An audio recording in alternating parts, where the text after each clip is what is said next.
નમસ્કાર બાળ મિત્રો, વાર્તા સાંભળવી છે ને? ચાલો આજે સરસ મજાની એક વાર્તા સંભળાવું.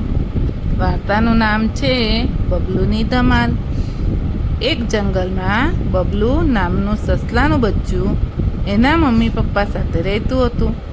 એ બહુ તોફાની હતું, જરા પણ જંપીને બેસે નહીં, આમ તેમ દોડાદોડી કરે.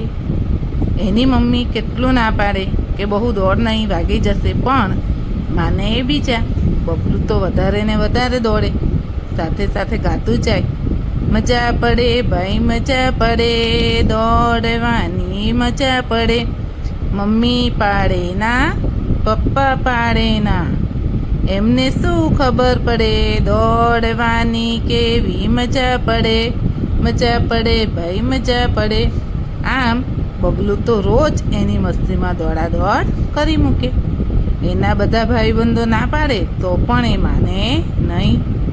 બધા એનાથી કંટાળી ગયા હતા, પણ શું કરે, બબલુ માને જ નહીં ને.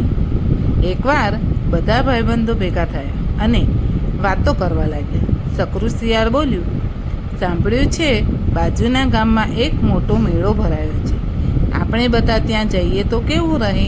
બધા એક સાથે બોલી ઉઠ્યા, હા હા, આપણે બધા ચોક્કસ ત્યાં જઈને મજા કરીશું. હનુ હાથી બોલ્યો, મિત્રો આપણે ક્યારે જવું છે?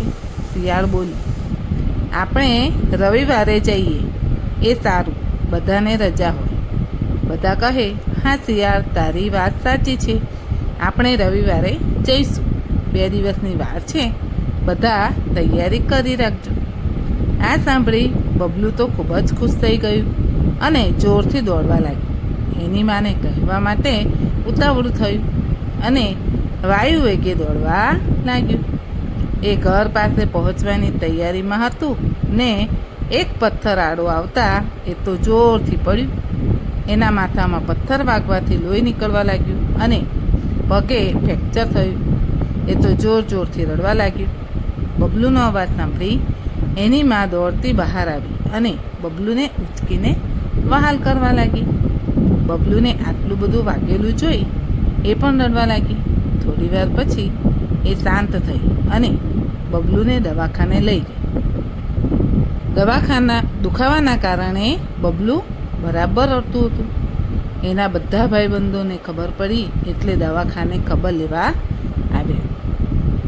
બધાને જોઈ બબલુ ખૂબ રડવા લાગ્યું.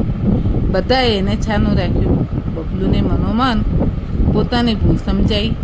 એ હવે રવિવારે મેળામાં જઈ શકે નહીં. એ વાતનો બહુ અફસોસ થયો. એ તો એની મમ્મી પપ્પા અને ભાઈબંધોને કહેવા લાગ્યો, હવે મને ખબર પડી, નહીં કરું દોડાદોડી.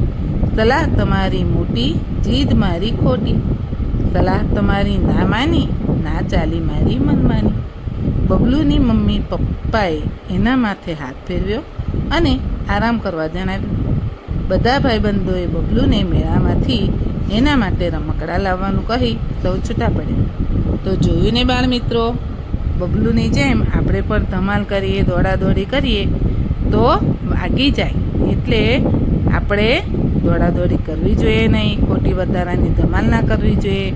મમ્મી પપ્પા કે આપણા સર જે કે ટીચર જે કે તે માનવું જોઈએ. બરાબર? ચાલો આવજો.